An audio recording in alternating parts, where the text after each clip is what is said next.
ഇന്ത്യയിൽ കല്യാണം എന്നാൽ കുറച്ച് അധികം ആഡംബരമാണ്. വിവിധ ചടങ്ങുകൾ, വേറിട്ട ആചാരങ്ങൾ, സൂപ്പർ ടേസ്റ്റിലുള്ള ഫുഡ്, അങ്ങനെ കുറേയുണ്ട് ഇന്ത്യൻ കല്യാണ വിശേഷങ്ങൾ. അതുകൊണ്ട് തന്നെ നമ്മുടെ കല്യാണമേളം ലോകമെമ്പാടും അറിയുന്നതുമാണ്.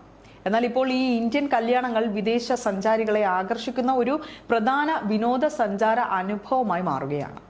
വൻതുക ടിക്കറ്റ് നിരക്കായി നൽകി ഇന്ത്യൻ വിവാഹങ്ങളിൽ പങ്കെടുക്കാൻ വിദേശികൾ തയ്യാറാകുന്നു എന്നതും ഇത് വിവാഹം നടത്തുന്ന ദമ്പതികൾക്കൊരു അധിക വരുമാന മാർഗമായി മാറുന്നു എന്നതുമാണ് പുതിയ വാർത്ത.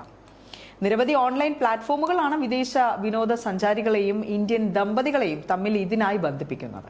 വെറുമൊരു കാഴ്ചക്കാരായി ചരിത്ര സ്മാരകങ്ങൾ സന്ദർശിക്കുന്നതിനോ അല്ലെങ്കിൽ യാത്രകൾ നടത്തുന്നതിനോ പകരം യഥാർത്ഥ ഇന്ത്യൻ വിവാഹങ്ങളിൽ പങ്കെടുക്കാനാണ് വിദേശികൾ താല്പര്യപ്പെടുന്നത്.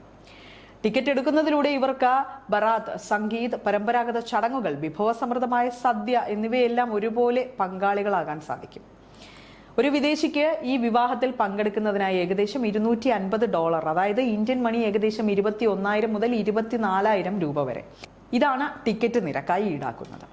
ഇതിൽ 15% ഓൺലൈൻ പ്ലാറ്റ്ഫോമിന്റെ കമ്മീഷനായി പോകും. 25% തുക വിദേശികൾക്ക് ആവശ്യമായ ഗതാഗതം, വസ്ത്രങ്ങൾ വാടകയ്ക്കെടുക്കൽ, മറ്റ് ക്രമീകരണങ്ങൾ എന്നിവയ്ക്ക് സഹായിക്കുന്ന ട്രാവൽ ഗൈഡിന് ലഭിക്കും.